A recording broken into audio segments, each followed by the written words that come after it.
All right, babes, it's Bimini. Your head teacher's pulled a sickie for Pride Month, so you've got me as your headmistress instead. Happy Pride, Miss Bimini.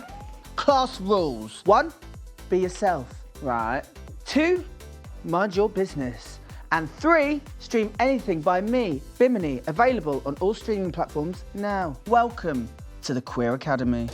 Miss, what year is it?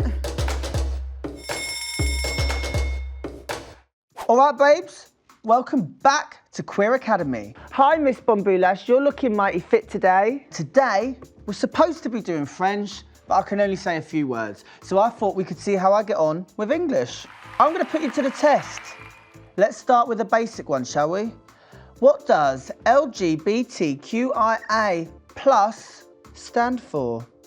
Lesbian, gay, bisexual, trans, queer, intersex, asexual, agender, or aromantic. And do any of those words mean more than one thing? Gay? Yeah, but I was thinking about queer. Queer is whatever you want it to be, baby. It's whatever makes you feel comfortable in your own skin. If you've ever walked down the road and had queer shouted at you, you better strut on down and take it as a form of empowerment. For me, my queerness is what sets me apart from everybody else and makes me feel like the baddest bitch in the room.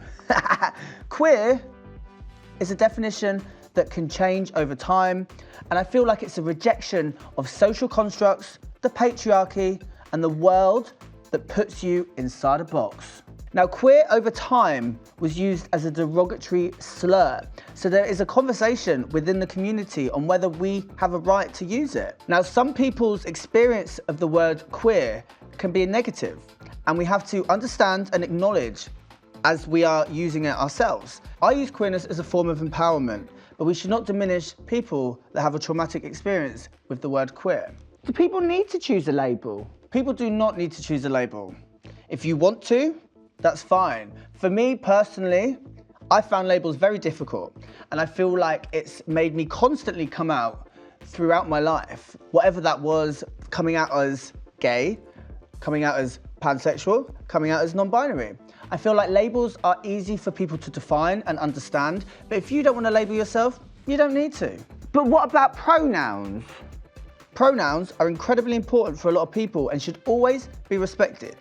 Myself, I can understand if someone has accidentally misgendered or used the wrong pronoun, or if someone's coming from a place of malintent.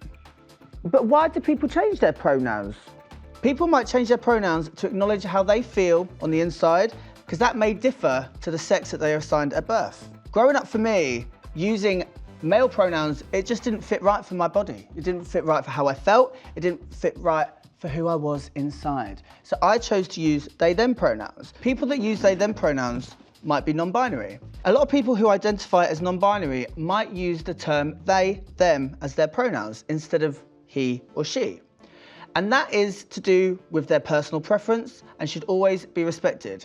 I've used they, them pronouns because I didn't feel like he, him fit with how I felt inside. Miss, I got gum on me. I think we should always be open to the conversations of pronouns and not feel afraid to ask the question.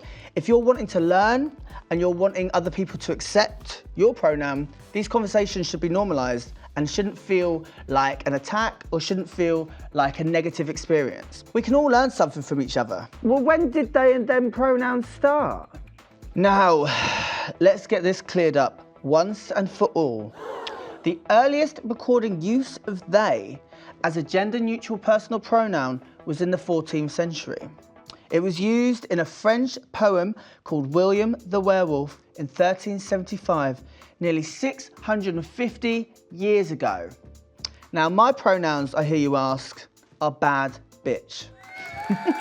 And for anyone that says non-binary is a new thing, it absolutely isn't. We've always been here, and we ain't going anywhere, baby.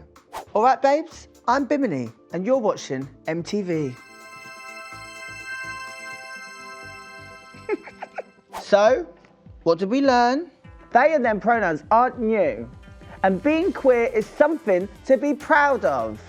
And remember, you can be whoever you want to be. You don't need a label to define who you are inside, as long as you stay kind.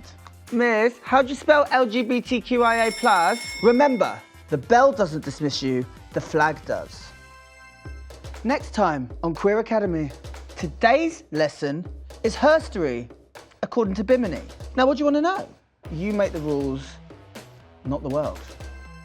Today, we're supposed to be doing French, but I can only say a few phrases.